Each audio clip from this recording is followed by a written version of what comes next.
Fillimisht një njoftim teknik, përkthimi do t'jetë I qasshëm në 3 gjuhë. Kanali 1 është gjuha shqipe, Channel 2 for English, and kanal 3 za srpski. I nderuar ambasador I Britanisë së Madhe, Jonathan Hargreaves, të nderuar përfaqësues të mediave dhe institucioneve publike. Sot po lansojmë një projekt mjaft të rëndësishëm për vendin tonë, një nismë të 3 organizatave të mëdha mediale, të cilat do të zhvillojnë aktivitete të rëndësishme në luftimin e dezinformimit. Projekti Midwatch, I implementuar nga BIRN Kosova, Internews Kosova dhe Asociacioni I Gazetarëve të Kosovës, synon që në shumë drejtime të trajtojë problemet që I shkakton dezinformimin në vendin tonë. Ky projekt synon të zhvillojë hulumtime të thella për dezinformimin, të ofrojë rekomandime për zgjidhje dhe mbështetje për gazetarët, mediat dhe institucionet e vendit të cilat janë të dedikuara. Tani, po e ftoj drejtoren e BIRN Kosova, Jeta Gjarra, për një fjalë rasti. Zonja Jeta. Faleminderit gjithëve që keni invokuar me ardhur sot këtu, I nderuar ambasador Hargreaves, të nderuar praneshëm, kolegët mi, përfaqësues institucioneve. Është shumë e rëndësishme që sot jemi në Reporting House këtu prap në këtë vend me lansu një projekt tjetër të rëndësishëm që synon të vërtetën edhe luftimin e dezinformatës, sepse këtu kemi dashur me këtë ekspozit me luftu dezinformatën e të 90-tave. Edhe atëherë kemi pas pasoja prej dezinformatës. Tragjedi që I kemi pasqyru këtu janë pasojë e dezinformimit të gjatë kulturore e historik në Ballkan. Këtu kemi dezinformim, kemi dashur me adresu e dezinformimin prej Bosnës, luftave në Bosnë, në Kroaci e pastaj në Kosovë. E fatkeqësisht, rajoni jonë vazhdon me u përballë me sfidë të dezinformimit 30 vjet mas këtyne luftave që I prezantojmë në këtë muze këtu. Qindra kanale sot vazhdojnë me prodhu dezinformata, të cilat godasin shumë drejtime. Mirë po, kryesorja është që dezinformatat po e rrezikojnë sigurinë edhe tash, kur jemi të lirë. Nuk do me thamë se jemi të lirë që si jemi në rrezik. Është botërisht e njohur që dezinformata po e rrezikon sigurinë e rajonit, jo vetëm të Kosovës. Nuk jemi na unik, po e rrezikon edhe sigurinë e perëndimit, jo vetëm sigurinë e brisht Ballkanit perëndimor. Edhe kjo po na mobilizon neve gjithve. Po na mobilizon me pas koncentrim që pse jemi të lirë, s'do të thotë që se kemi një armik që po e rrezikon sigurinë. Është e pakontestueshme për shembull që demokracitë tona bohen sidomos janë më në rrezik gjatë fushatave zgjedhore, sepse ka shumë ma shumë dezinformata, e po e vrejmë edhe që shëndeti publik I qytetarëve është në rrezik prej lajmeve të rrejshme, si dhe fusha tjera të jetës së përditshme. Po, kënde kanë armik njerëzit që I prodhojnë dezinformata. Fatkeqësisht armikun I tyne nuk është shumë I madh. Janë njerëzit që I luftojnë dezinformatat apo që janë verifikuesit e fakteve. Armiqt e dezinformuesve janë verifikuesit e fakteve, edhe na jemi dëshmitar që në rajon e edhe në Kosovë, verifikuesit e fakteve po bohen cak I sulmeve edhe fushatave linquese ndaj tyre. Por kjo është një çmim që duhet me pagu nëse don me punu për sigurinë e vendit tonë. Për që ato, ne po e lansojmë këtë projekt me ndihmën e ambasadës angleze, që është në botën kur fondet po zvoglohen për shoqërinë civile, koncentrimi I ambasadës angleze po fokusohet në ngritjen e fondeve për dezinformat. Kjo për mu është një lajm I mirë në qëtë ekosistemin ku organizatat jo qeveritare se cilëherë e ma sfiduese e kanë me gjetë fonde me vazhdu me dhanë shërbimet për shoqërinë e vetë.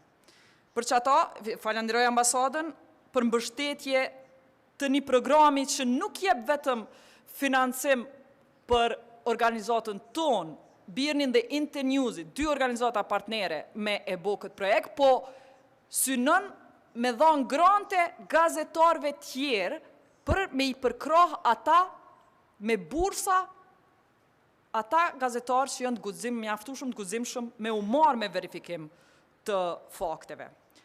Qëto grante do synojnë me i motivu gazetarët që merren me hulumtime të thella, me hulumtime që i ekspozojnë burimet e dyshimta të prodhimit dezinformatave, edhe programi ka me vazhdu me i gjurmu në përgjësi që ky program e ka qëllimin me shku sa të mujmë deri në fund hulumtimit dhe ekspozimit atyne që i shpërndajnë dezinformatat. Qoftë kjo edhe nëse duhet me pagu me sulme ndaj nesh. Pse? Sepse na për veti mujmë me garantu që jemi të pathyeshëm, për tjerë s'mujmë, po nëse mbetet veç sulmi ndaj nesh, miro, sepse na e dim që jemi të pathyeshëm. Sot sallën e kemi plot me përfaqësues të institucioneve, të cilët janë pjesë e rëndësishme e trajtimit kësaj teme. Do me thënë, na nuk menojmë që dezinformatat mo luftohen vetëm me gazetarë. Dezinformatat duhet mu luftu me institucione.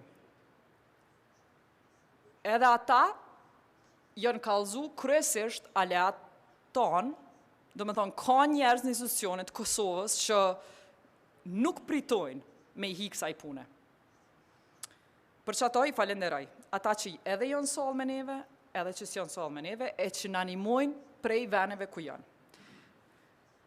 Ky projekt pra ka synim që me i trajnu edhe zyrtarët e institucioneve me u marrë me dezinformata, edhe me ndërtu kapacitete që me u bo shtyse fort e prodhimit të informacioneve kredibile jo veç në media, po dhe institucioneve, me kriju aleancë kundër dezinformatave. Prandaj, nuk është betejë e lehtë, po bashk mendoj që jemi shumë ma të fort, sa do pak që jemi, po që ta që jemi është ma shumë se mos me bo kur gjo, lidhur me këtë fenomen që i ka kaplu jeta tona të përditshme edhe na prifte mbare. Faleminderit.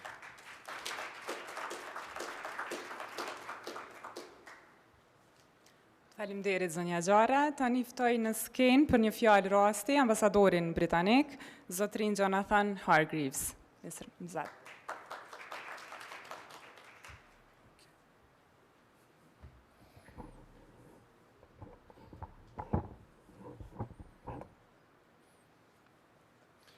Good morning.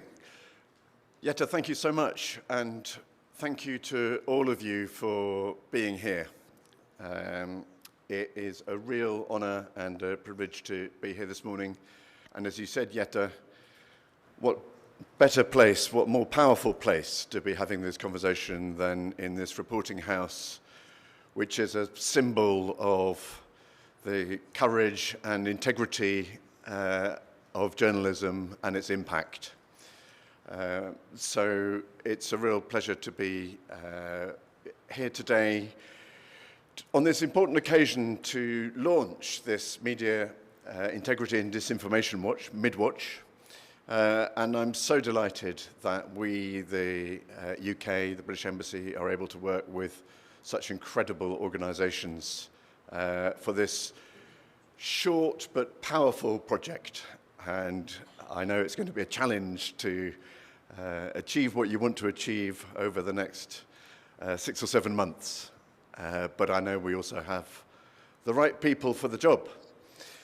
So we're not just here to launch a new project, although I'm delighted that we are, but really we're here to reaffirm the importance of objectivity and transparency to the democratic values that underpin the freedoms that I know people in this country aspire to and want to maintain, as do the people in the country where I come from, the UK, and as do people all over Europe, the place where Kosovo belongs.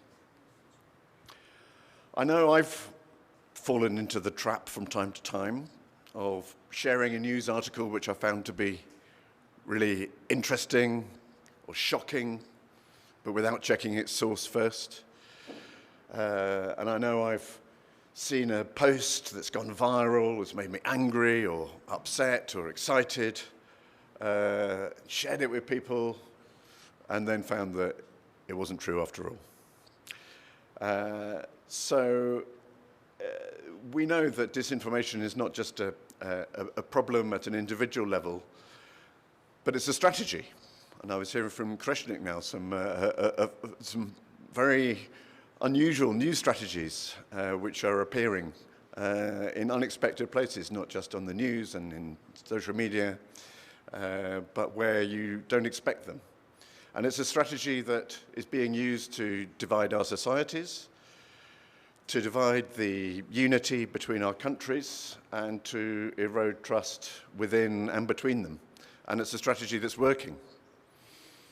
We know that in Kosovo we've seen over the years foreign-backed disinformation campaigns, not least during election times. So this is a very apt moment to be having this conversation.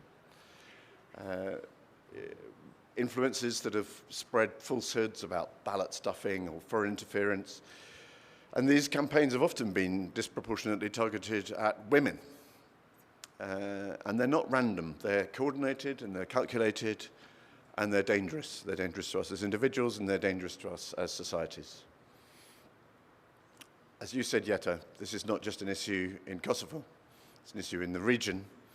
And indeed, it's an issue which we discuss all the time and intensively in my country, in the UK. You'll remember that during the Brexit referendum, there were many, many claims of false information, twisted information. Some people still believe that £350 million to the NHS on the side of a bus was false information. I can't possibly comment, but it caused controversy and it influenced the debate and it influenced voter sentiment. We all know that during the pandemic, conspiracy theories spread faster almost than the virus itself, leading many people to be hesitant about their vaccines and being confused about what they should do. And today in all of our countries, regulators are grappling with incredible phenomena of AI-generated deepfakes or stories that impersonate politicians or other personalities and completely distort the quality of public discussion.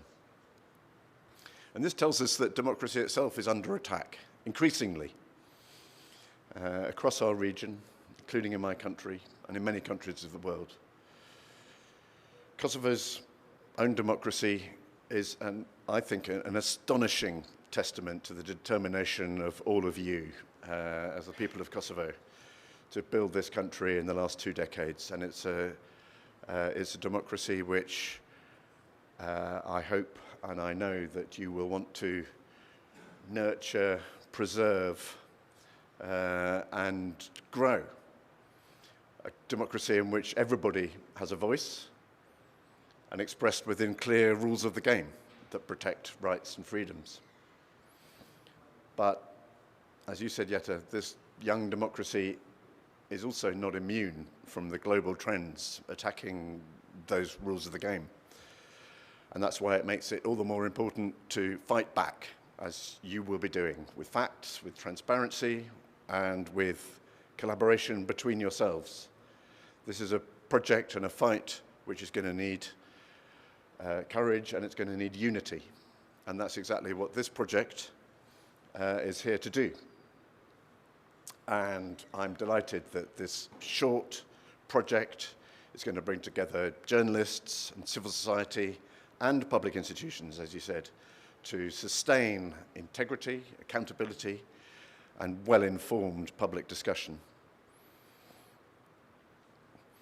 And rather than just reacting to disinformation, you're going to be building proactive mechanisms to protect society from it, to identify, understand, and counter disinformation, ensuring that truth is both protected and actively promoted. So this is about empowering voices and elevating facts. We're going to support inclusive journalism, encourage civic engagement, and enhance institutional capacity to respond to manipulation. And this is how we're going to safeguard the credibility of the institutions of this country and the cohesion of our communities.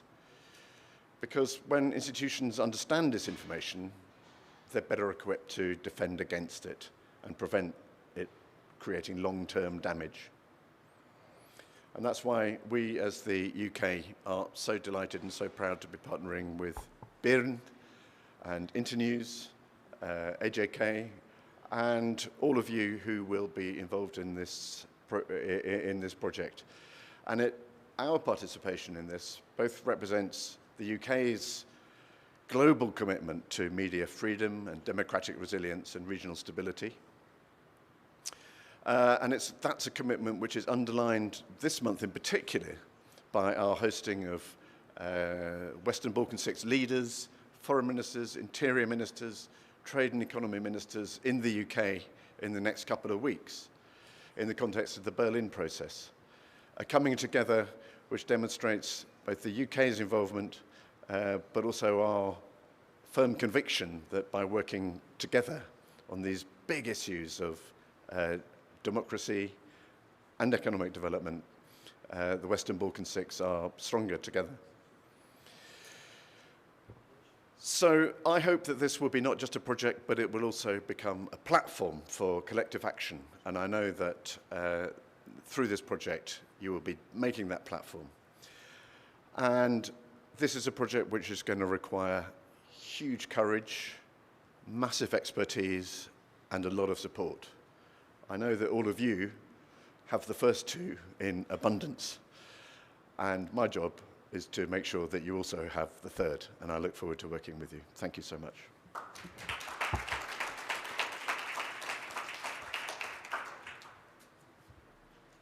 Thank you, Mr. Ambassador.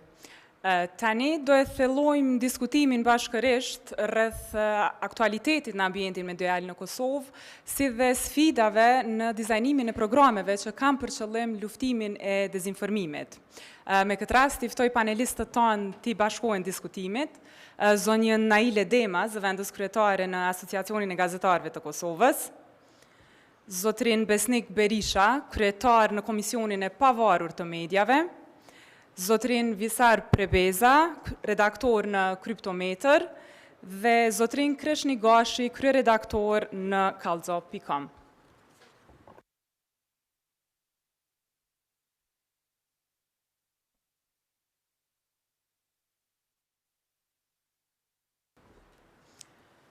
Ju falimderit për pjesëmarrjen.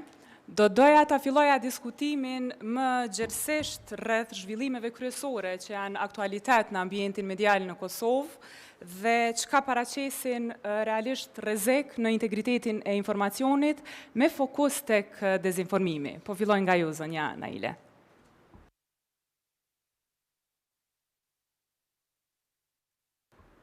Mirë, po më duket mirë është tash, si jam mora dorën të në mikrofonave. Faleminderit shumë Adeja, përshëndetje për gjithë, kënaqësi me qenë në një panel të tillë edhe më kënaqësi, jo domosdoshmërisht prej dëshirës tonë me diskutu një temë të tillë, sepse natyrisht dëshira kishte qenë të mos kishim pas nevojë me diskutu.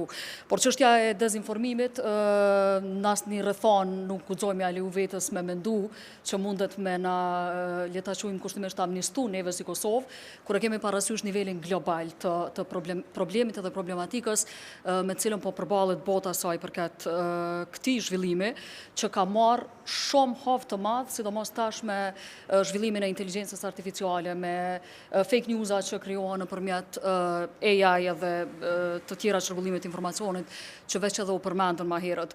Tash nëse fokusohemi në Kosovë, çka ndikon edhe çka e cënon integritetin e informacionit, mendoj që ka disa zhvillime të cilat ndodhin paralelisht. Mundet me u përmend rritja e përmbajtjeve të manipuluara prej toolsave të ndryshëm të inteligjencës artificiale, sidomos ato që po shpërndahen shumë në rrjetet sociale. Tash nëse kemi parasysh faktin që rrjetet sociale janë jashtë, le ta quajmë kushtimisht, mbikëqyrjes së gjitha mekanizmave që në disa raste janë funksional, në disa raste tjera ka nevojë të funksionalizohen edhe më shumë. Terreni është tepër i përshtatshëm për njerëz që eventualisht mund ta kenë dëshirën që të merren me fake news edhe të rëndojnë edhe më shumë ambientin në të cilin funksionojnë. Mediat shpeshherë duke u mshef në emër të medjave po flas për këto publikime që bëhen në rrjetet sociale që tentojnë ta quajnë veten media, po në fakt unë kisha parapëlqyer mos me i quajt media.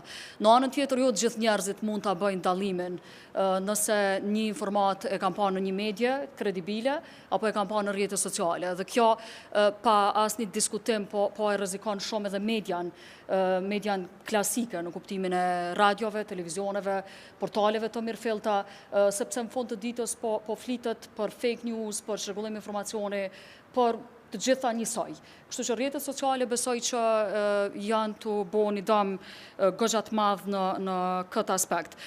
Mandej mungesa e transparencës të këtyre rrjeteve. Nuk ka asnjë lloj transparence. Ka plot faqe Facebooku, TikToku, Instagrami, të cilat hapen kryesisht disa ditë ose disa javë para zgjedhjeve sidomos, edhe mbyllen me përfundim të zgjedhjeve. Në këto faqe bëhet nami prej fake newsave, prej shërgullimeve të informacionit. Çka mundet me u përmend tjetër, e që është shumë e rëndësishme gjithashtu, kontribut për keq, po japin edhe vetë aktorët politikë në Kosovë, sepse gjuha e tyre polarizuese, sikur po ja jep të drejtën edhe të tjerëve të shpërndajnë edhe lajme të pavërteta, edhe të vazhdojnë këtë gjuhë të urrëties mbi të cilën mandej po krijon edhe lajme të pavërteta, edhe mendoj që edhe njerëzit në politikë sidomos, por të gjithë personat që janë pjesë e jetës publike e bartin një lloj faji në këtë drejtim për shkak të gjuhës polarizuese të cilën po e përdorin shumë sidomos në vitet e fundit. Në veçanti, gjuha polarizuese që përdoret në raport me mediat dhe me gazetarët. Kjo do të thonë e bën goxha një farë minimit të terrenit dhe po e krijon një diskurs shumë të pafavorshëm për gazetarët edhe për mediat, edhe për vetë ata. Po besoj me kaq po e mbylli pjesën e parë, madje vazhdojmë diskutimin. Për të vazhduar diskutimin. Tani do doja të kaloja tek zotri Berisha, ndoshta nëse mund të na ofroni një perspektivë institucionale rreth çështjes së ambientit medial në Kosovë, sfidave kryesore që po përballemi tani, dhe të flasim pak për rëndësinë e transparencës së mediave. Po, faleminderit shumë për ftesën dhe ju përgëzoj për nisjen e këtij projekti që mendoj projekti. Po ndëgjoj? Po.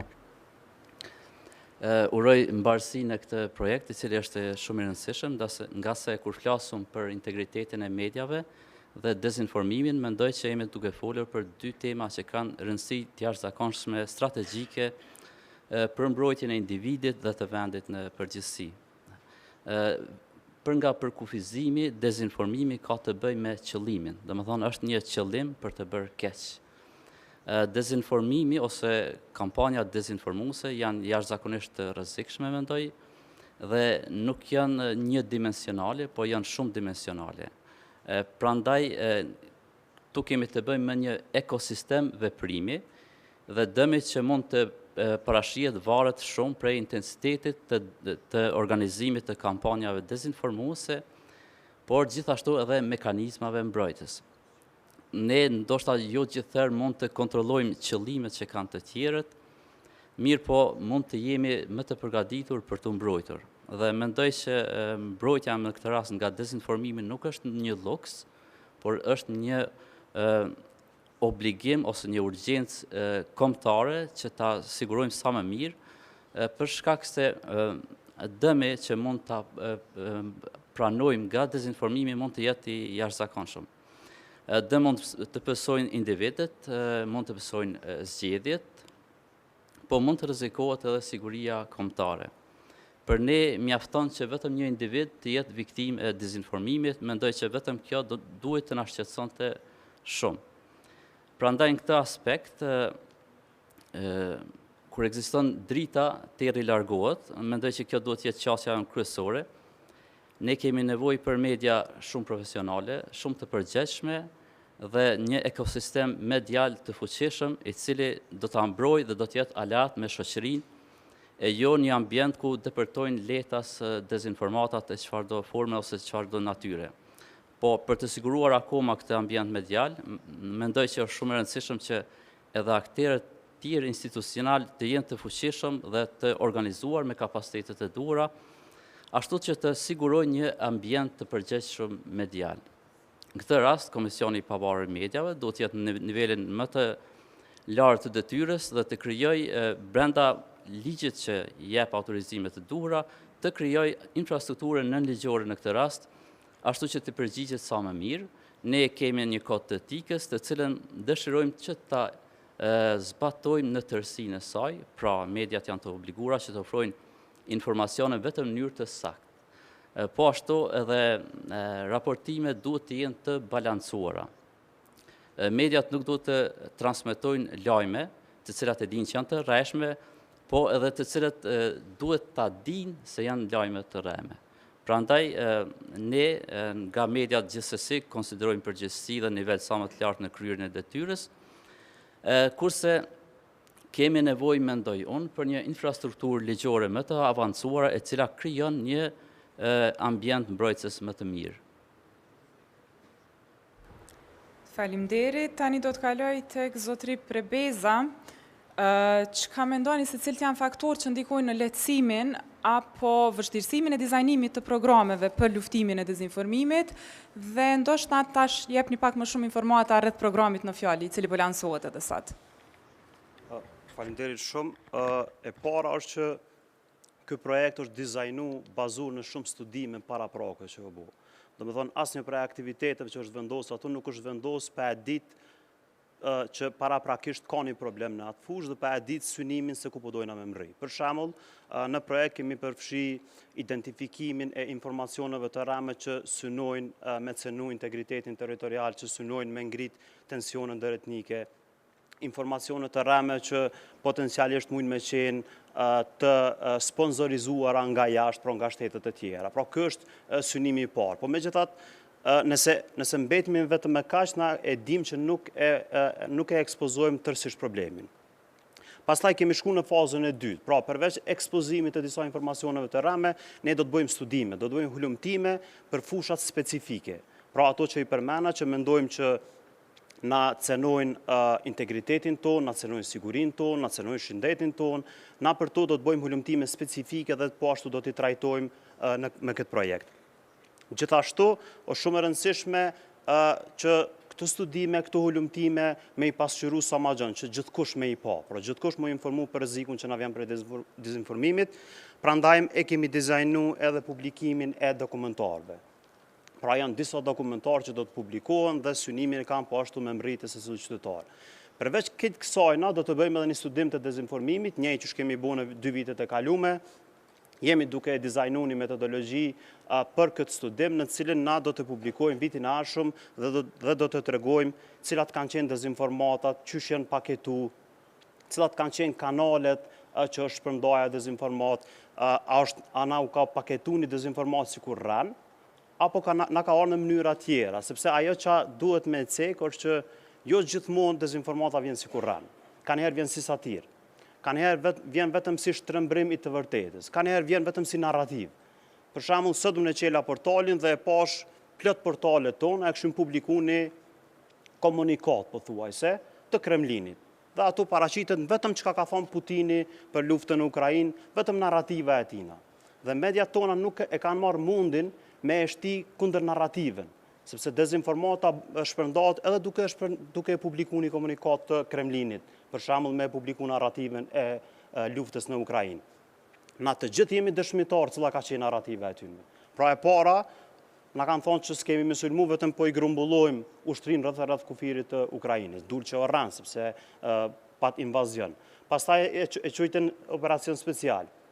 Nëse na i transmetojmë çka thonë ata, realisht na jena të u bë mashë tynve. Thjesht na jena të që ujë në mullit të Kremlinit. Dhe kjo është diçka cilin na kemi me arrit përmes këtij projektit, edhe përmes granteve që kemi mja dhonë gazetarve, kemi mja dhonë një urin tonë që kemi disa vjeqare që merë me dezinformim, që kemi marë pjesë na për konferenca, na për studime, pra kemi me tentu me ja transmitu gjithë gazetarve të Kosovës kushdo që aplikon, dhe po ashtu kemi me ekspozu, sepse ekspozimi më që është mënyra më e mirë për me thjesht me marë, me vedisu ata që nuk duhet me bo diçka, cilën na po e dim çka është. Faleminderit. Zotri Prebeza tha që dezinformata jo gjithmonë vjen si një rënë. Ka kategori të ndryshme të keqinformimit, dezinformimit e tjerë. Do doja të kaloja fjalën tek zotri Gashi të diskutojmë pak më shumë për rëndësinë e kuptimit të këtyre rregullimeve të informacionit, në veçanti nga perspektiva institucionale, ndoshta të thellojmë pak tek institucionet e drejtësisë dhe sigurisë në vend. Faleminderit shumë Adeja, faleminderit gjithëve për pjesëmarrjen. Elementi I parë që duhet me kuptu është që dezinformata nuk është vetëm një rënë. Është një frymë e cila ka për qëllim impaktin politik dhe impaktin në vendimarrje në vendet të cilat I synon. Fatkeqësisht rajoni ku jetojmë na është I atakuar prej disa burimeve të dezinformatës, të cilat në vitet e fundit nuk kanë qëllim me nda rajonin e Ballkanit në pro dhe kundër, nuk kanë për qëllim me nda rajonin e Ballkanit pro Rusi ose pro NATO, mirë po kam për qëllim me kriju qytetarin neutral, qytetarin I cili nuk ka qëndrim për ato që ka po ndodhin botë dhe nuk ka qëndrim për vlerat të cilat po dëshiron me I përfaqësu ose me I përqafu si qytetar. Sot, në diskursin ton publik, në krejt Ballkanin, po dhe në Kosovë, shumë pak foljet për integrimet në Evropë, shumë pak foljet për integrimet NATO, shumë pak foljet për vlerat evropiane, nëse e krahasojmë me vitin 99 dhe me vitin 2000. Pra, dezinformata është të na sulmu fillimisht në karakterin ideologjik të ndërtimit të shoqërisë. Dhe ky është I problem serioz të cilin po identifikojmë dhe të cilin duhet me nis me trajtu. Pse po identifikojmë dhe pse është ndodhur kjo? Politikanë tonë, diskursi publik, njerëzit të cilët kanë hapësirë edhe në media, nuk janë të folë shumë për vlerat evropiane, nuk janë të folë shumë për sigurinë të cilën e garanton NATO. Kjo mundet me qenë edhe e paqëllimshme. Po në ndërdije, dikush është tu e suportu. Në ndërdije, dikush është tu e indoktrinu që me vazhdu me pas këtë impakt. Ajo që ka mujë me konstatu është që për pas kësaj, dezinformata ka impakt madh në përditshmërinë tonë, ka impakt madh në vendimarrjen tonë. Kur po e them këto, nuk po e them pse po e supozoj, po e them për shkak se e kemi të studiume, e kemi të matur. Kemi zhvilluar eksperimente sociale me njerëz vendimarrës në Kosovë, të cilët I kemi testu nëse I besojnë dezinformatës dhe nëse marrin vendime bazu në informacione të rrejshme. Në zgjedhjet e fundit 50 kandidatë për deputet I kemi testu në eksperiment social të ju dhonë informacion të rrejshëm.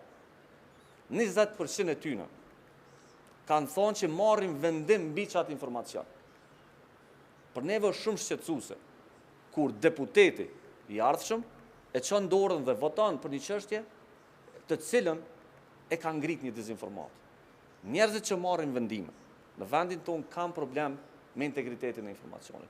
Ngjashëm na ka dalë në gjykata, në prokurori, në institucione publike, në institucione të sigurisë. Dezinformata është e ngulitur në thellë. Dhe njerëzit tash kanë problem me dallu nëse informacionin të cilën po e përdorin për vendimarrje është dezinformat, është I vërtet, apo është diçka të cilën ata nuk e din ku e kanë marrë. Kjo është njëra prej synimeve të projektit. Me ju tregu njerëzve që gjatë ndërtimit të tyre, edhe profesional, edhe identitar, edhe ndërtimit intelektual, ata kanë qenë të ekspozuar para dezinformata. Ata kanë marrë shumë dezinformata, të cilat tash duhet më kthy dhe me I verifikuar. Mos harroni, dezinformatat nuk janë vetëm lajm. Në Ballkan, po dhe në krejt botën, dezinformatat vinë në të gjitha format. Vinë kulturë, vinë shkencë, vinë në histori dhe në elemente tjera. Dhe na çdo ditë po shohim situata të tilla ku dezinformata është u suportu për me ndryshu qëllimin dhe vendimarrjen e njerëzve. Po e themi këta për shkak se kemi edhe prova për ndikimin direkt të dezinformatës. Imagjinoni në 3 vitet e fundit, në Kosovë është rrit importi drastikisht i produkteve që janë vitamina. Jo pse njerëzit kanë nevojë shumë për vitamina, po sepse kemi një promovim të e përdor dezinformatën që këto vitamina shërojnë kancerin, shërojnë mëlçin, shërojnë prostatën, etj. Kemi një promovim të rrajshëm që vitaminat, suplementet ushqimore e shërojnë një smundje. Dhe kjo neve na tregon që njerëzit edhe shëndetin e vet janë të tentu me trajtu bazu në dezinformata. Sot, para se me shku të mjeku, ne pysëm ChatGPT, ne hym Google dhe tentojmë me marrë informacione. Kjo na tregon që jemi shumë të ekspozum përballë një të pavërtete, përballë një informacione të cilën nuk e dim ku e marrëm. Në anën tjetër, ajo çka duhet me konstatu, është që vendi jonë, unë e quaj është një lloj pikadoje, një lloj vendi ku gjithë gjujnë dhe mbrojtja është shumë e vogël. Absolutisht jemi shoqëni e vogël, jemi shoqëni që investojmë shumë pak në prodhimin e informacionit kredibil. Dhe investimi për me prodhu dezinformatën këtë vend është i atash, prej shumë burimeve të dezinformatës. Në anën tjetër, e vetmja tabel qitje për me trajtu problemin deri tash kanë qenë mediat. Pra, gjithmonë mediat janë fajsu, gazetarët janë fajsu. Unë nuk mendoj që vetëm mediat janë përgjegjësi për me luftu këtë problematik. Trajtimi dezinformatës është një problem gjithë shoqënor dhe duhet me unisë prej shkollës, te institucionet, te media dhe te krejt shoqënia. Ne duhet me pas një plan gjithëkombëtar për çysh me trajtu dezinformatën dhe po shpresojmë që tu e dokumentu ndikimin. Kena me shku në vesh të njerëzve që janë thirrur me ndërmarr masa për me mri me nis trajtimin e kësaj çështje. Është shumë e rëndësishme me u kuptu që ne në këtë projekt kemi pilotu ndërhyrje, të cilat nëse mbesin vetëm ndërhyrje të qastit, nuk kanë me pas shumë efekt. Mirë, po nëse kjo frym zhvillohet dhe shkon tutje, atëherë shpresojmë që në vitet e ardhshme ne me ndërtu kapacitete dhe me ndërtu një qasje gjithë shoqërore e cila trajton dezinformatën. Tu nis prej mediave. Pra, në rast se kemi në këtë rast 15 gazetar, 15 programe në mediat e tjera, të cilët të paktën kanë mi eduku 15 gazetar, qysh me bo verifikim të fakteve. Neve që kemi mbjell një farë. Synojmë me pas një farë të mbjellën në shumicën e media në Kosovë. Nëse i kemi minimalisht 80 zyrtarë të institucionet, për shkak se pjesë shumë e rëndësishme e këtij programi është edukimi i dhënësit të informacionit. Jo vetëm marrëse, mediat në këtë rast janë marrës dhe transmetues. Dhënësit të informacionit do të me qenë të edukuar se çka do të me dhënë dhe çu do të me trajtu. Nëse kemi bën një ndërhyrje, e cila po prek brenda këtij projekti, minimalisht 140 dhe 150 njerëz të cilët në baza ditore merren me këtë temë, po mendoj që kemi me pas një rezultat të mirë në fund të marsit kur veç nisim me i pa rezultatet. Audienca gjithmonë ka nevojë me pas definitivisht edukim, po edhe informacion se çka është ndodhur, në mënyrë që thjesht njerëzit me kuptu sa janë të rrezikuar që edhe kur shkojnë në market me bë diçka, informacionet të cilën e kanë marrë për diçka mund të qenë i rrajshëm edhe ata me marrë vendimet gabume. Është shumë e rëndësishme njerëzit me kuptu që para se me marrë vendimet, të paktën 3 deri në 4 burime të ndryshme me konfirmu. Këta po synojmë ju tregu njerëz. Merrni burime të sakta. Kontrolloni para se me lexu gjithçka, para se me marrë vendime, edhe për jetën e juaj, po edhe për çështjet nacionale. Para se me votu, gjithmonë do të me mendu ku e kemi marrë informacionin dhe në rast se jemi viktima të dezinformimit. Fatkeqësisht, na sot raportojmë çdo ditë viktima të dezinformimit. Mjekët çdo ditë janë të na tregu për shumë më shumë pacient që po shkojnë vonë me u trajtu, sepse kanë tentuar në mënyrë tradicionale të ChatGPT-s me trajtu problemet e veta shëndetësore.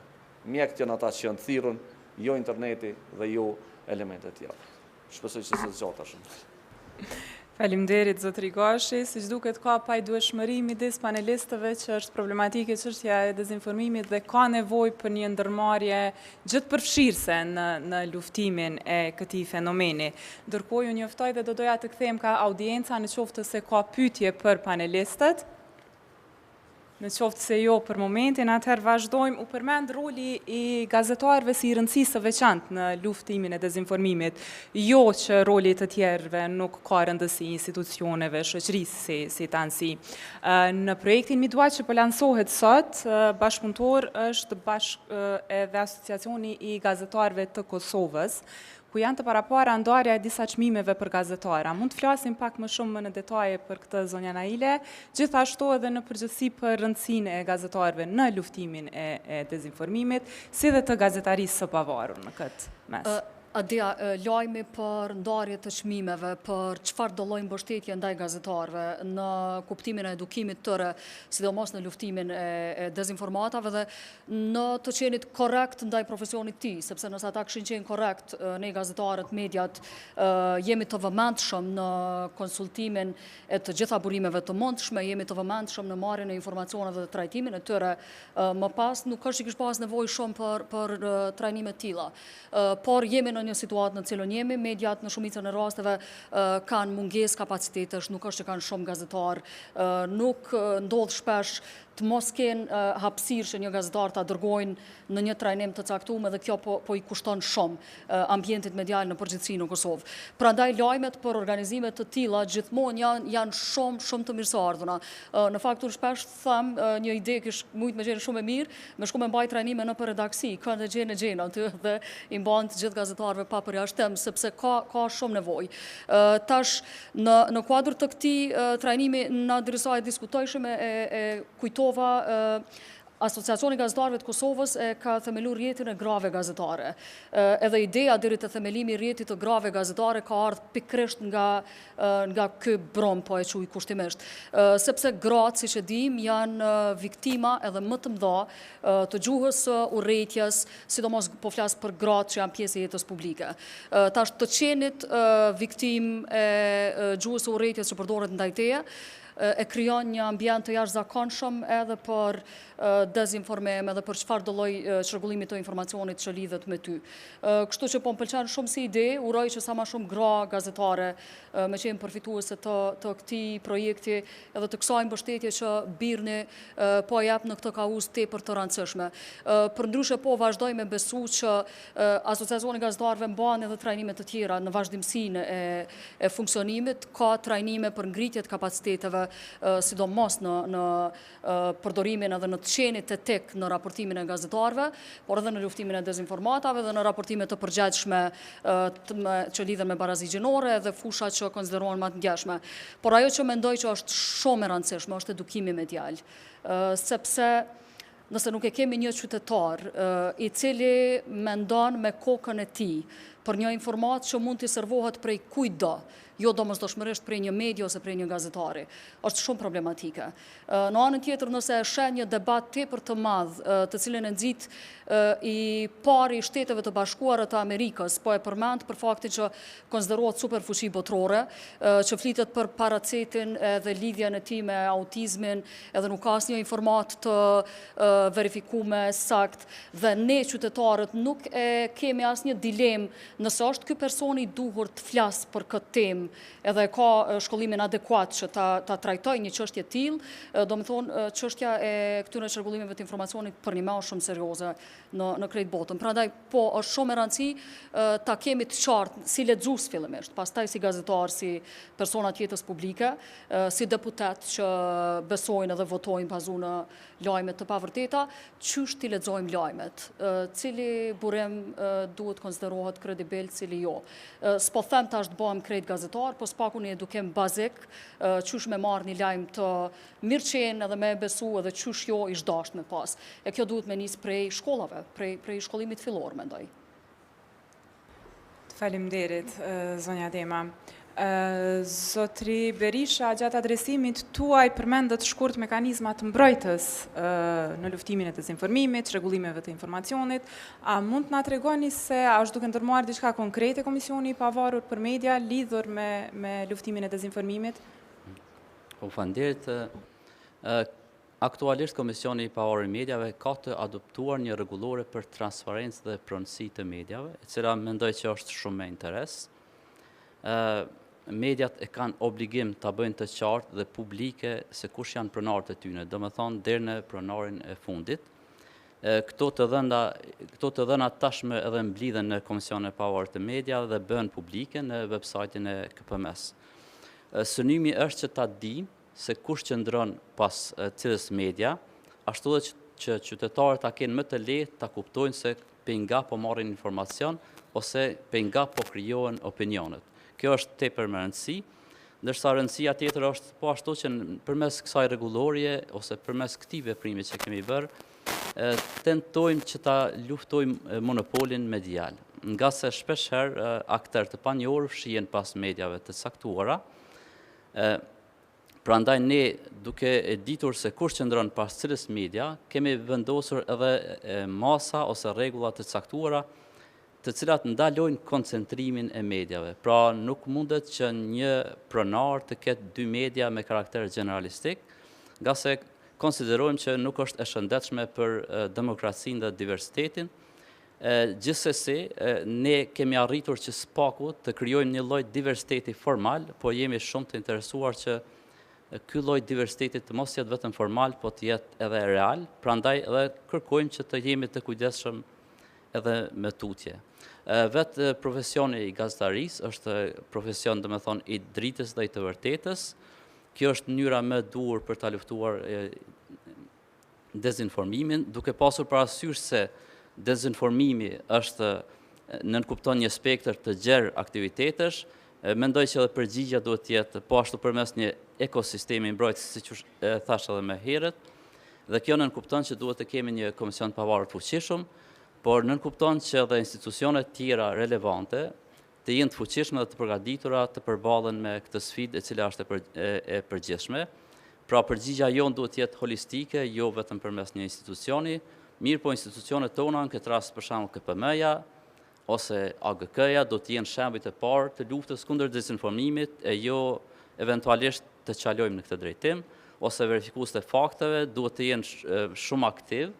Mendoj që jemi institucione të rëndësishme, po jemi të rëndësishme vetëm atëherë kur veprojmë në kapacitetet plota, me përgjegjësi të plotë, dhe mendoj unë nuk e kemi luksin që të jemi indiferent ndaj dezinformimit, po kemi nevojë për sinergji në kuptim që dezinformimit e ne ka ndodhur dje, është duke ndodhur sot, dhe të krijojmë mekanizma mbrojtës për nesër, ashtu që të sigurojmë një lloj mburoje më të mirë për qytetarët tonë. Faleminderit zotri Berisha. Zotri Prebeza, në gjitha ndërmarrjet, iniciativat, aktivitetet që po fliten, po diskutohen, apo duke marrë parasysh edhe praktikat botnore në luftimin e dezinformimit, apo çrregullimeve të informacionit në tansi, si mund të sigurohemi që gazetarët të vazhdojnë të punojnë të pavarur, media të vazhdojnë të jenë të pavarura, krahas këtyre iniciativave? Me u siguru që media duhet me qenë të pavarura, e para është që duhet me qenë funksionale gjitha institucionet, edhe në këtë kuptim që përmend parafolsi është që KPM e ka bu një rregullore në cilën kemi marrë pjesë edhe na i kemi dërgu komentet të tona, dhe kjo ka qenë njëra prej komenteve tona që me u zbulu cili është pronari i fundit. Përkundër kësaj, duke marrë parasysh fragilitetin e zbatimit ligjit, prap ka shumë raste të cilën përkundër që dikush është pronar faktik, na e dim që me letra, do më thonë, na e dim që dikush tjetër qëndron mbrapa një televizioni ose një pronari. Përveç kësajna, është shumë e rëndësishme kur është çështja e medjave, na me e ditë edhe ka po e marrin financimin për funksionim të përditshëm. Është shumë e rrugës që publikimi i financave, pasqyra financiare të medjave të jetë i plot, dhe të jetë lim për lim dhe jo sikur e kanë bizneset e tjera dhe të trajtohen njëjtë sikur një market, por kjo është tepër e rëndësishme, na me e ditë, për shkak se shpesh herë ndikimi i një biznesmenit nuk është për shkak të pronësisë. Po nëse një biznesmen e financon mi 30% një televizion, ose mi 20% një televizion përmes bizneseve të tjera, përmes reklamave, ai patjetër që ka me pas ndikim në funksionimin e tina. Sa i përket luftimit të dezinformata, po du me nda edhe 2-3 elemente, që shpesh herë faqet që i shpërndajnë dezinformatat nuk e kanë qendrën në Kosovë.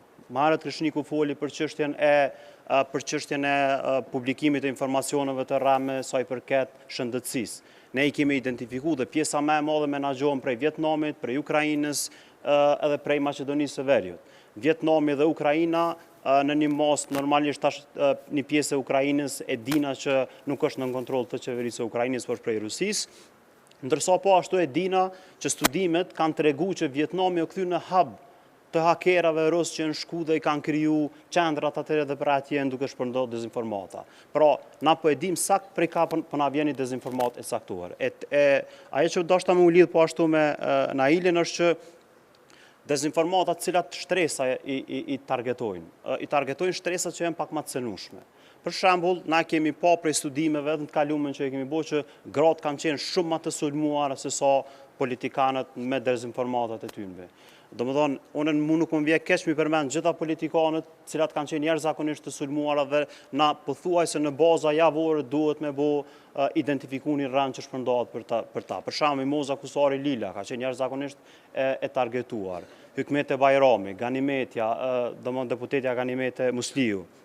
Gjitha gratë deputete në farë mënyrë janë targeti dezinformatave për shkak se ata synojnë dezinformuesin, menojnë që çaj është dikun ku mund me ndiku dhe mund tërhek si kur gra. Naj zakonisht si zyre synojmë shumë i përkra gratë. Në debatet e kalume i kemi thirrë kandidatet asambliste për me marrë pjesë në garën për kuvende komunale. Ndërsa na e shohëm që në diskutimet tona, në pyetjet tona, pse ka kaq pak gra kandidate në për kryetarët komunave, përveç që partitë ende nuk kanë mujt me u reformu, me marrë vendimet e duara, me dhënë mundësi të grave, ka edhe një farë hezitimi të gratë, ka njëherë do të me e këqyrë pse po vjen ky hezitim. Sepse targeti, ato janë targeti dezinformatave, target i gjuhës së urrejtë dhe kjo po ashtu është jashtëzakonisht shqetësuese. Po ashtu një sferë që e prek projekti janë minoritetet. Na e dim që minoriteti serb në mos të madhe informohet prej medjave që janë në kontroll totale të fuqiqit dhe ne po dojmë me pa edhe me bo studime, edhe me shkuna për vend banimet për me pa prej nga informohen sa janë të cënueshëm ata për informacione dhe mi u dhanë alternativa tjera. Ne zakonisht kur i publikojmë disa për informacioneve të rëndësishme krypometra që i publikojmë, i përkthejmë edhe në gjuhën serbe, sepse na dojmë që qytetarët serb me lexu në gjuhën e tyre një rend, domethënë për me pa cila ka qenë rend dhe cila është e vërteta. Dhe një tjetër çështje që po du me përmend, u përmend edukimi medial. Edukimi medial është për njerëz që janë në shkolla dhe në fakultete, po. Dhe njerëz që janë në shkolla në fakultete maksimalisht 22 vjeçar, çka me të tjerët.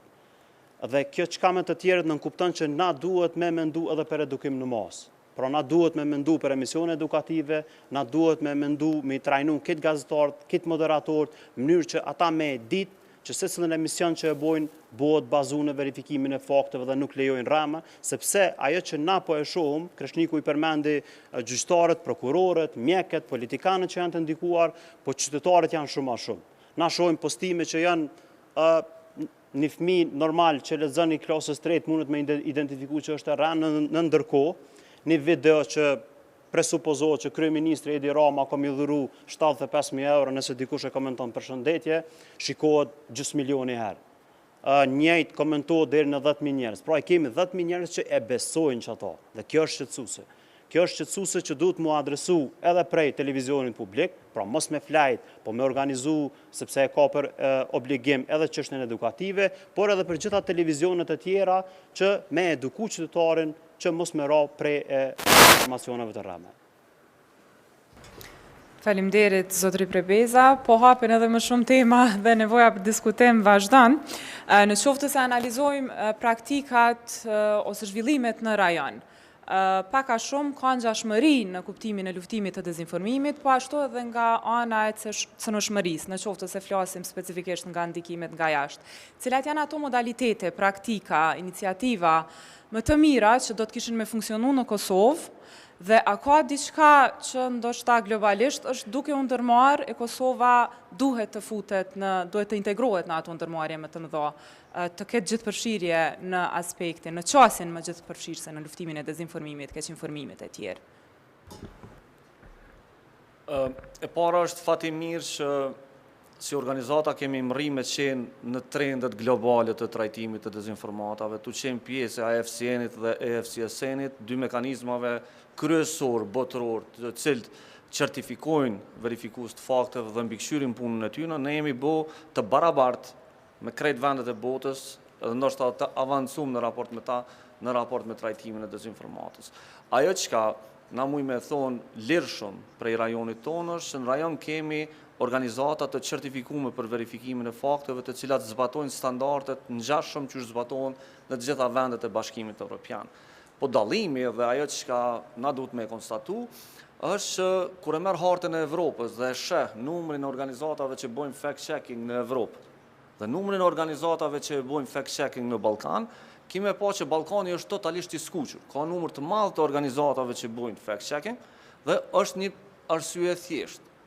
Arsyeja është shumë bazike dhe duhet me trajtu seriozisht krejt rajoni. Në mbar Evropën, televizionet publike investojnë në programet të brendshme të fact-checkut dhe bazën editoriale të tyre e kanë fact-checkun, informacionin e saktë, ndërmarrin hapa për me i verifiku faktet. Në Ballkan e kemi të kundërtën. Mjetet e buxheteve të Ballkanit, mjetet institucionale, investohen në televizione shtetërore ose televizione publike të cilat nuk kanë besueshmëri, të cilat nuk e kanë fact-checkun si bazë editoriale tyre. Dhe në moment kur ti përballesh me një investim milionësh të shtetit në prodhim të informacionit jo të saktë ose jo të verifikuar, çka kemi bërë si organizate fact-checkut? Mendoj që në krejt Ballkanin na duhet me hap një diskutim general. Ku po i lojmë televizionet publike në programet e fact-checkut dhe qysh duhet me i bo televizionet publike të krejt vendeve të Ballkanit që ato bazën editoriale me pas fact-checkun dhe verifikimin e fakteve, jo propagandën politike. Televizionet publike nuk janë aty për me shty propagandën e qeverive, nuk janë aty që në emër të interesave nacionale me shpërnda gjut pa verifikuar dhe gjut të urrëties, po janë aty me bo edhe mu shëndru në filtrin e parë të secillit informacion. Mendoj që kjo është çështja e parë që na duhet me me diskutu në krejt rajonin dhe me u vendos si e tillë. Ne si verifikues të fakteve mujmë shumë lehtë me ju ndihmu. Mirë, po nëse dëshirojmë ju ndihmu, atëherë na duhet me pas që në televizionet publike duhet me ndryshu fryma dhe duhet thjesht me pas një çështje krejt tjetër në raport me informacionin të cilën e japin. Fatkeqësisht, edhe në Kosovë, po dhe kolegë tonë në rajon, në baza ditore duhet me bu fact-check informacion i cili prodhohet me pare të shtetit. Duhet me bo debank ose me mbyll informacion i cili është transmetu në mediat të cilat financohen me mjetet publike. Dhe kjo është problematike. E dyta, po ashtu shumë e rëndësishme, është që ne duhet me nisë me ndërtu edhe një diskurs ku njerëzit i ftojmë të pakten me i pas disa media të cilat duhet me pas një besueshmëri më të lartë. Vendosja të gjitha mediave me një thes, vendosja të gjithë gazetarëve me një thes e dëmton kredibilitetin e informacionit. Ajo që tash duhet me ushty përpara është që mediat me rrit transparencën e tyre, mediat me bo publike politikën e tyre editoriale, mediat me vendos standardet të editimit dhe në momentet kur këto standarde vendoset, atëherë edhe publiku e ka më të lehtë me besu edhe me ditë se cilat media duhet me lexu. Fatkeqësisht, ato që visari e përmeni, rezultatet e ambientit ose të studimeve të ambientit medial në Kosovë nuk na kanë dalë të mira. Shumica e media në Kosovë, kur po flas shumica, nuk kanë histori të publikume në online.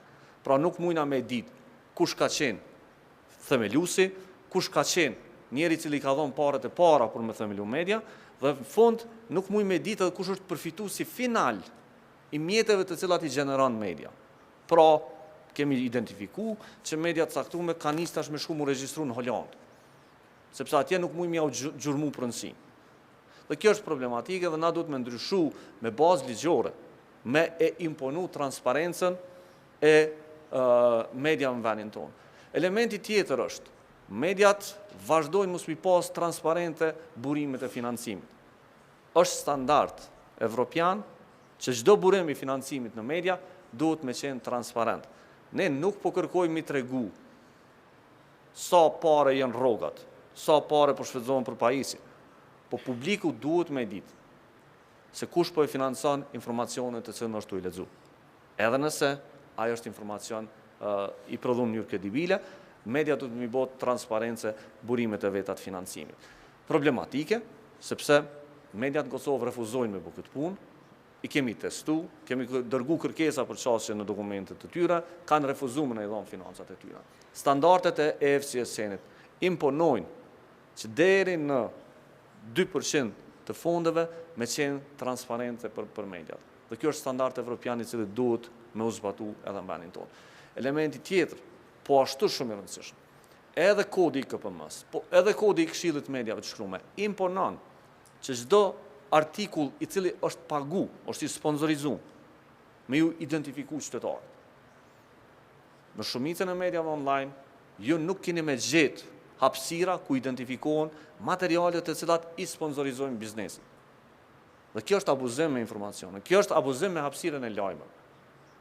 Po, është e vërtet, gjitha mediat botnore kanë artikuj të sponsorizuar. I pagun biznesmeni për me dalë një aboni reklam. Po publiku duhet me ditë që ajo është reklam. Dhe këtë standard nuk pëmërim me imponu hala.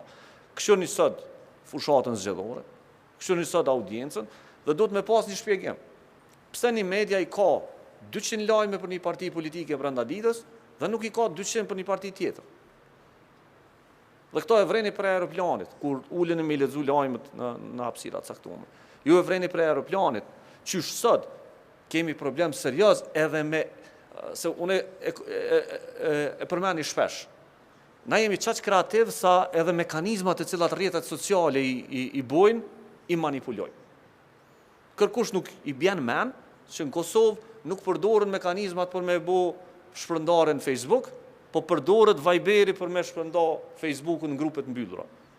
Ose kërkush nuk i shkon men, që edhe pse Facebooku e ka qitë mekanizmin që identifikon sa pare për ishtim partit politike në kontent, këtu ka kreativitet dhe hapësira nuk identifikohet si hapësirë politike, po del në faqet tjera të cilat nuk janë të partive dhe sponsorizohet për atje.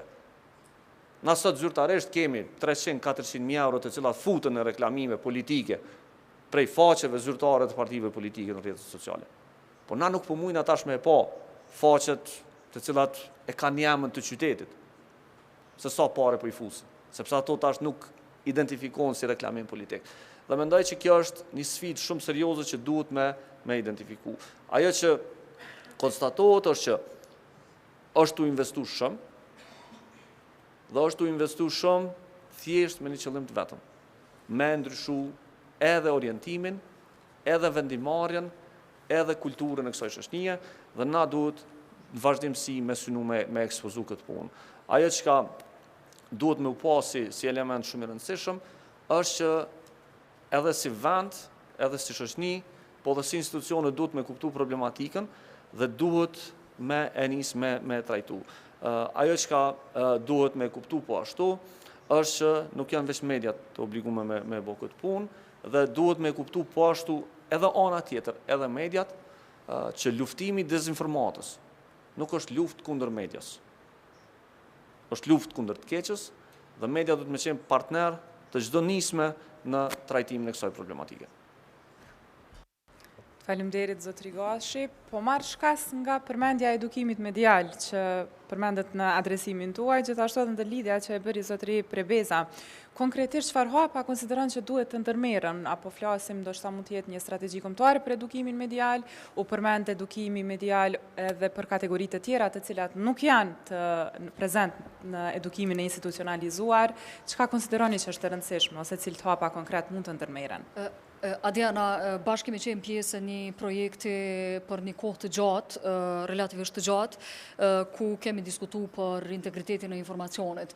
Edhe janë këto takime kryesisht të mbylluna prej cilave dalin ide fantastike, cilat nëse realizohen mandej, besoj që kishin bo punë shumë të mirë. Për tej trajnimeve me gazetarë, që veç i përmendëm, për tej edukimit mediali cili duhet me qenë pjesë e obligueshme e kurrikulës në në Kosovë. Shumë pak shkolla mundem me numëru në gishta, me vullnetin e tëne, edukimin mediale kanë si landë që e ligjërojnë në kuadrë të mësimdhënies. Unë mendoj që gjitha shkollat duhet me pas edukimin medial, prej nivelit të mesëm të ulët, që quhet ky që fillon në klasën e 6 edhe deri në fakultete. Për te kësaj, për shembull, një projekt që po më kujtohet momentalisht, të cilin e ka implementuar Asociacioni i Gazetarëve të Kosovës, është me të moshuarit. Ata janë një kategori shumë e cënueshme në kuptimin e marrjes së informatave të paverifikuara. Do të thonë, na të gjithë jam e sigurt që kemi njerëz në familje që thotë e pash një lajm në Facebook, ose në kohë të Covidit thoshin ka thonë dikush me pi domestos të kalan, e çaj dikush i ka qenë Donald Trumpi nëse nuk gaboj. Ose do të thonë ka lexime të tilla, sidomos prej moshave më të shtyme që kanë qasje në rrjetet sociale, absolutisht nuk e kanë idenë çka përfaqëson që ajo faqe që po ja servon një lajm të tillë, edhe tu e pa këtë situatë, AGK-ja ka organizuar trajnime në disa komuna të Kosovës ku ka shkuar ataku të moshuar edhe i ka dhënë trajnimin bazik që duhet me qenë të vëmendshëm në lexim të lajmeve. Përveç kësaj, natyrisht, prokurorin që e përmendi Kresha, komplet sistemin gjyqësor, besoj që ata janë njerëz që përfaqësojnë diçka shumë të rëndësishme në Republikë. Edhe nëse ata janë prej lajmeve të paverifikuara, imagjinoj çfarë vendime mund të marrin mandej, kështu që janë kategoritë të cilat duhet me u investu shumë. Në policitë të Kosovës gjithashtu, besoj ka shumë nevojë me mbaj trajnime edhe për policinë e Kosovës. Për mos t'i përmendi kështu se po i përmend varësisht çu po i shoh, për shembull po e shoh Baki Kelanin edhe prandaj po më kujtohet policia, por mendoj që duhet në gjitha, sidomos në këto institucionet vitale, të cilat nëse bin prej e një lajmi të pavërtet, marrin vendime që mundën me pas pasoja afatgjatë në shoqëni. Duhet me nisë prej këtëne, mandej mundësisht me zgjëru të krejt shoqënia, sepse plani i shkollave edukimit medial absolutisht është shumë i mirë, po ja shohim hajrin mas disa vjetëve. Nuk është që sjell me njëherë përfitime të mëdha. Kështu që nëse fillohet në gjitha dimensionet, shteti bashkëpunon në këtë fushë, në kuptimin e të qenit të gatshëm me ofru edhe me mbaj trajnime të tilla, me qenë të hapur për trajnime të tilla, jo me ofru trajnime të tilla, se shteti nuk mendoj që duhet me u përzi në këtë punë. Kish lujt një rol shumë të madh dhe besoj që mandej kur të kishin dalë çto gjeneratat të cilat prej shkollës e kanë të natyrshëm edukimin medial, kishin mujt ndoshta me qenë deri dikon okej, me ditë me lexu lajme. Do të kishte me kontribu pozitivisht në mënyrën e informimit të saktë të drejtë me shumë gjast. Faktën kështu për nga praktika. Një ndërhyrje shumë të shkurtë. Po. Ajo që na duhet me intervenu dhe që është, kisha me thonë, emergjente për me i trajtu problemet kryesore që i kemi në rajon të Ballkanit, edhe na mujë me folë për edhe problemet në shëndet, edhe për problemet të tjera të cilat i trajton dezinformata, po problemin real në Ballkan e kemi me çështjet ndëretnike, me rritjen e tensionit, me vazhdimin e narratives e cila prodhon konflikt dhe prodhon luftë. Dhe na duhet me nisë me e trajtu seriozisht problemin për shkak se gazetaria në Ballkan ende nuk është u bë në standardet profesionale dhe ende jemi tu ngec në trajtimin profesional të punëve. Pse po e them këto? Ne kemi 10 gazetarë të cilët raportojnë prej Kosovës në baza ditore për çka po ndodh në Serbi, por kur nuk ka qenë në Beograd. Dhe kur nuk e ka takuar një qytetar i cili jeton në atë zonë. Ngjashëm i kemi 10 gazetarë të cilët raportojnë prej Serbisë për Kosovën, po kur nuk kanë qenë në Prishtinë dhe kur nuk e kanë pa jetën normale e cila zhvillohet në Prishtinë. Dhe këto po e them për shkak se në kontaktet e para që i ki, me çdo njeri i cili punon në Serbi, punon gazetar dhe do të marrë në Prishtinë, familja e vet, ja jap një porosi, merren një antiplom. Se është rrezik. Njëjtë ndodh edhe me gazetarët e Kosovës që mund me shku në Serbi. Është rrezik, portretizohet një rrezik i cili ndoshta shpesh herë nuk është real. Për këtë arsye unë mendoj që elementi i parë që duhet me bëj është që gazetaria më u kthy në terren dhe me pa direkt terrenin, me gjurmu terrenin dhe me fol me qytetarët real të cilët janë të fol aty. Nuk muj me marr situatën normale të një qyteti tu googlirat në Google. Nuk muj pa fol me njerëz, pa i pa hallet e tyre. Dhe për këtë arsye mendoj që na duhet me pas një reflektim shumë serioz në mënyrën se qysh edhe jemi të e bo gazetarin. Po edhe në anën tjetër. Duhet me pas edhe në reflektim shumë serioz që njerëzit të cilët i kemi burime në temat të cilat prekin temat ndëretnike. Mos mi dehumanizu. Pra, në Kosovë është shumë temë tabu nëse dojmë me intervistu 3 biznesmenat të cilët kanë marrëdhënie ekonomike me Serbinë. E keni pa, kërkush nuk del me fol, a është mirë, as është mirë me bu bashkëpunim me Serbinë. Pse? Se në momentin që del, shpallë është tradhtar. Dhe kjo është problematikë që duhet me trajtu seriozisht edhe në media. Njerëzit sot janë tut me dalë me fol në media. Njerëzit sot janë tut me dalë me fol kundër asaj çka është tue përfaqësu politika radikale në Ballkan. Pra është shumë vështirë më dalë politikanëve radikal në Ballkan kundër dhe me dhonë zona alternativë. Problemin e kemi që tash edhe si gazetar edhe burimet tona janë të uni të dehumanizuar, janë të uni keq me dalë me fol media. Sot çdo ditë më shumë kemi burime të cilët nuk po flasin për neve, për shkak se po thot po pritoj me u marr me po më shojnë, po më fyjnë, po më thojnë kështu, po më thojnë asaj. Kjo tash është tu na çu në një radikalizim të mendimit, në njerëz pro dhe kundër. Na jemi për me pas edhe mendime alternative, dhe këto mendime alternative duhet me synu e para mi mbrojt, po e dyta edhe mi dhon hapësirë, pra njerëzit me i përfshi mrena raportimeve të tyre. Dhe mendoj që duhet me ngritë si diskutim në krejt zonën. Fatkeqësisht resurset në shumicën e mediave nuk e lejojnë këtë lloj gazetarie. Fatkeqësisht mungesa e këtij lloji gazetarisë është të na kriju pasoja shumë të mëdha. Kur unë kom nis me punu si gazetar në vitin 2007, në secilin qytet Kosovës kanë qenë 10 deri në 15 gazetar, të cilët kanë punu për mediat e ndryshme dhe të cilët momentin kur ka ra borë, secili paralagjës vet ka raportu që rruga është e papastër. Cilin ndush qytet Kosovës marrani, ktheuni këshirni arkivat e gazetave, keni me pa ka një lajm të shkurt. Në Prizren ra borë, komuna se pastroj borën. Qysh e kemi sot raportimin në 2025? Për shkak se atje nuk ka gazetar lokal. I vetmi burim informacionit është kryetari i komunës. Edhe kryetari i komunës nuk e qet që bora ja u kanë zonë derën njerëzve dhe është e papastrume, po e qet vetën të e pastru borën. Dhe krejt media tash nacionale, për shkak se të shtu në ndilën s'ka që ka me raportu, raportojnë që në Prizren ka ra borë, edhe që kryetari i komunës po e fshim borën atje. Po është raportim real kjo. Është raportim real në momentin kur ti nuk i ki asnjë qytetar të intervistuar për këtë punë.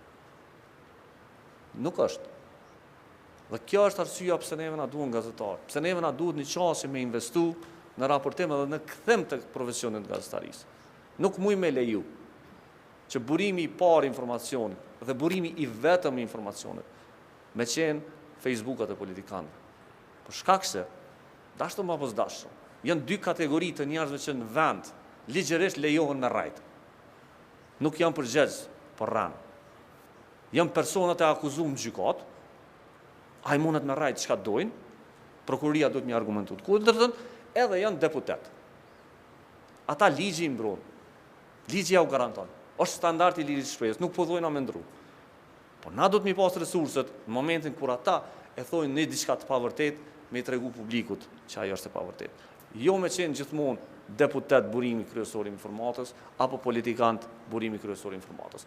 Ajo çka duhet me konstatu është që fondet publike janë të investu që kjo me ndodhë. Pra politikanë sot shumë e ma shumë investojnë fonde publike për vetëm me dhonë lajme. E lajmet e tyne nuk janë gjithmonë të vërteta, nuk janë gjithmonë të plota.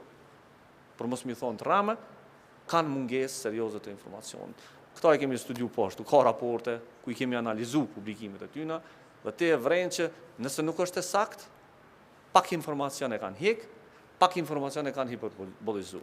E kemi realizu vjetë kontrolin e fakteve në Facebookat e kryetarëve të komunave. Imagjinoni kanë shkrujt në Facebook që kanë gjitë dyrë me një shkollë, kur kemi shku si kina gjitë. Kur u kthejshëm me pyet kryetarën e komunës pse, thëjke e kup shkru gabim. Po, qytetari mendon që është e shtrume. E publikon një fotografi që ka rregullu parkun. Ai parku është 1 metër katror, në Facebook del shumë i gjanë. Qysh me vlerësua e tash që është në diasporë komunën, me menu që është mirë, e njëta logjik shkon në krejt. Ajo që ka unë menoj që duhet më bosh që në Kosovë duhet me shtu kritikën ndaj kësaj dhe nuk duhet mu leju që ajo që ka ndonë në Shqipni ose që ka ndonë në Sërbi mu repliku në Kosovë edhe na me pas një rrezikim edhe të informacionit bazik. Faleminderit për ndërhyrjen sot Rigashi. Duket se kemi një pyetje nga audienca, nëse mundet dikush një mikrofon, ju lutem.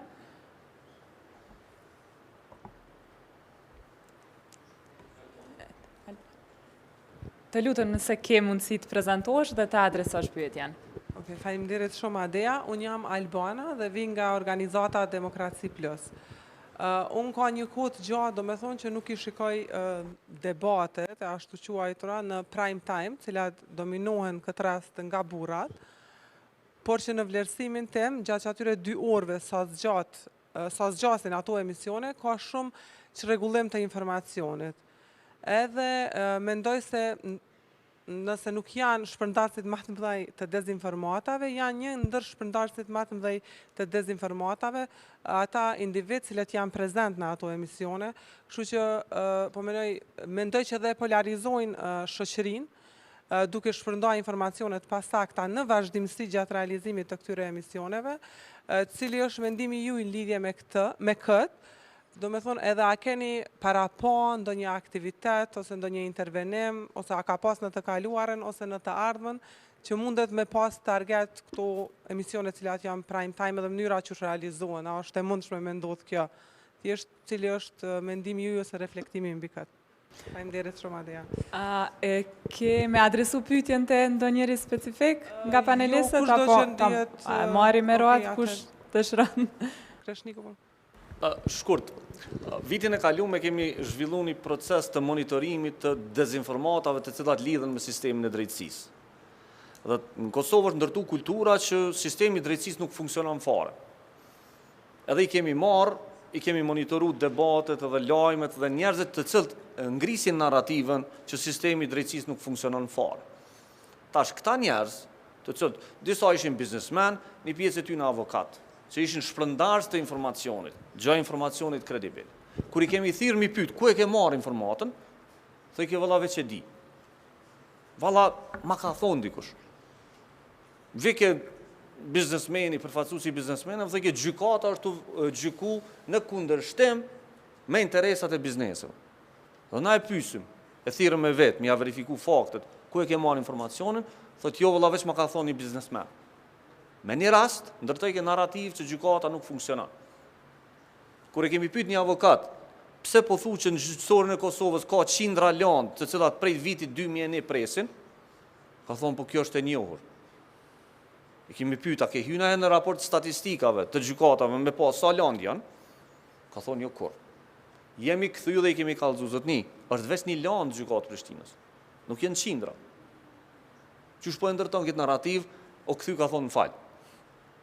Pra është shumë rëndësi që njerëzit të cilët janë të ndërtu narrativ, me i sfidu ku e ke marrë informacion. Për shkak se në pyetjen e dytë, ku e ke marrë informacionin, këta po binë. Në debatet e fundit zgjedhore që i kemi marrë për zgjedhjet nacionale, shumica e njerëzve në pyetjen e dytë, shumica e kandidatëve në pyetjen e dytë kur i kemi pyet, ku e ke marrë çdo informacion, nuk e ka ditë informacion. Dhe kjo është problematike.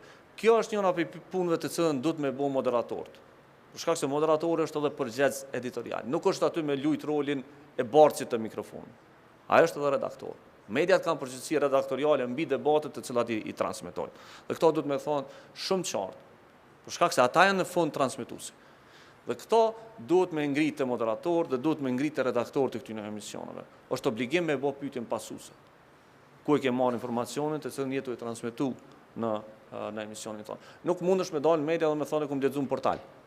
Do të me ditë në cilën. Do të me ditë ku është arkiva, elemente të tjera. Mendoj që po, është e vërtetë që atje ka definitivisht çrregullim të informacionit, ka hiperbolizim, ka ngritje të narrativave, ka mos identifikim të njerëzve të cilët shtyjnë agenda të caktuar dhe mendoj që është obligimi secilit medium i cili ka licencë audiovizuale me u kujdes për këtë punë. Ajo që na duhet me kuptu, edhe duhet me trajtu po ashtu, është që ne kemi një treg medial të rregullum në audiencën e televizionit dhe radiove, dhe ata janë të obliguar me zbatu kodin e etikës të KPM-s dhe nuk do duhej me dalë jashtë atij.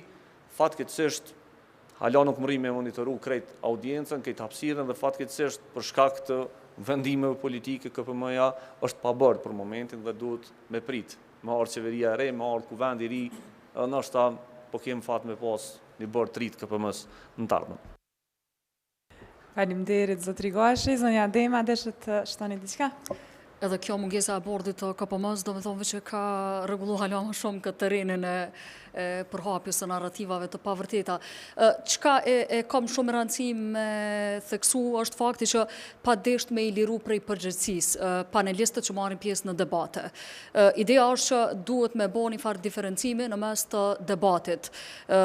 Debatit mbi një çështje, argumentimit mbi një vendim të dikujt në raport me lajmin. Do me thonë ajo që mu më shqetëson personalisht më shumë është kur kemi të pavërteta ose çrregullim të informacionit në lajme, në ato që quhet lajm, ajo që jipet si lajm, edhe aty s'kish dasht me guxu me ndodh kjo. Në debate, unë kam moderu vetë debate dhe di që pajtona me kreshën absolutisht moderatori duhet me pas përgjegjësinë, sidomos kur në kuadër të këtij debati tentohet me u dhënë një informat e cila më pas ndikon narrativën ose ndikon qoftë edhe një vendim, me qenë të vëmendshëm me marrë edhe me qenë insistues gjithashtu në marrjen e përgjigjes ku e ke marrë këtë informatë dhe me sfidu. Qoftë ai edhe bindje ose mendimi i tij. Duhet me për me bo këto, unë nuk po them që ja kom dalë në plot raste se është shumë ambient i vështirë moderimi i debateve të llojit të tillë, por duhet me pas goxha një farë komoditeti të përgatitjes paraprake, me pas informacion të fushave të ndryshme, edhe thjesht me pas qatë idenë, qatë ndjenjën e të sfidumit të panelistëve, të atyre që po debatojmë për çfarë do lloj teme që japin. Por sidoqoftë është shumë e rëndësishme me bosh diferencë. A janë të dhonë lajme, a janë të dhonë informacion të bazuar në fakte, që është informacion klasik i pastër, ata që po debatojnë apo thjesht janë të argumentu dhe kundërargumentu mbi një qëndrim politik të dikujt. Sepse kjo tjetra është relative dhe nuk mundemi me thonë që e ki keq ose e ki mirë, është dezinformat ose nuk është dezinformat. E në çdo debate është kryesisht që si fryme, do me thonë, nuk është që shumë e qartë, nuk ka një farë vije që e ndonë shumë informacionin edhe të debatumit mes poljeve, kundër edhe pro. E kryesisht këta kujdesen me pas dikon që e mbron pezon pushtetin, dikush që e kundërshton pushtetin ose vendime që ata i marrin dhe ajo mbetet në suazat të një debati të thjeshtë. Faleminderit zonja Dema, jemi në minutat e fundit, po zotri Berisha për adresimin e fundit. Më falenderoj shumë, ndaj shqetësimin me kolegen që bëri pyetjen. Moderatorët kanë obligime të saktuara edhe gjatë debateve, domethënë, nëse kemi shkelje nga musafirët, përgjigja e moderatorëve duhet të jetë proporcionale. Nganjëherë kam përshtypjen sikur reagojnë një herë edhe dojnë me amnestu veten, mirë po nëse një musafir e përsërit një shkelje të saktuar, mendoj që moderatori duhet të shkojnë një hap tjetër, jo vetëm thjesht me bën një reagim formal sa për të arsyetuar veten. Në të vërtetë jemi të shqetësuar për debatet në përgjithësi, jo nuk po themi për të gjitha debatet, po vrejet se dominon e keqja përhapet më shpejt se sa e mira, dhe debatet polarizuese fitojnë shpërndarje më shumë se sa ato që janë t'i quajmë më të ndoshta debate më të civilizuara. Kemi nevojë që të ketë debate konstruktive, që të krijohet një diskurs pozitiv, jo polarizues, sidomos në momentin aktual, kur kemi turbullira jo në nivel lokal, po edhe në nivel global. Mendoj që gazetarët dhe media duhet të jenë të orientuar drejt një gazetarie konstruktive, i cili informacionit së pari jep nuanca, por nuk e shikon si bardhësi, dhe mendoj që një problem është zgjedhja selektive e fakteve që përdoret nga një herë. Sa i përket dezinformimit, nëse një portal i dopt, ta quajmë ashtu, bën një dezinformat, dëmi është megjithatë më minimal, nuk do të neglizhojmë, por ndryshe do jetë nëse një medium që është shumë i shikuar ose shumë i lexuar plason në mënyrë selektive fakte të caktuara, mendoj që kjo pastaj kalon në një nivel të sofistikuar të dezinformimit, i cili pastaj edhe mund të amplifikohet nëse në debate nuk kemi balancim, por ftohen miq e arana e cilat kanë një agjendë të caktuar. Mendoj që kjo është jo e dobishme për shoqërinë tonë.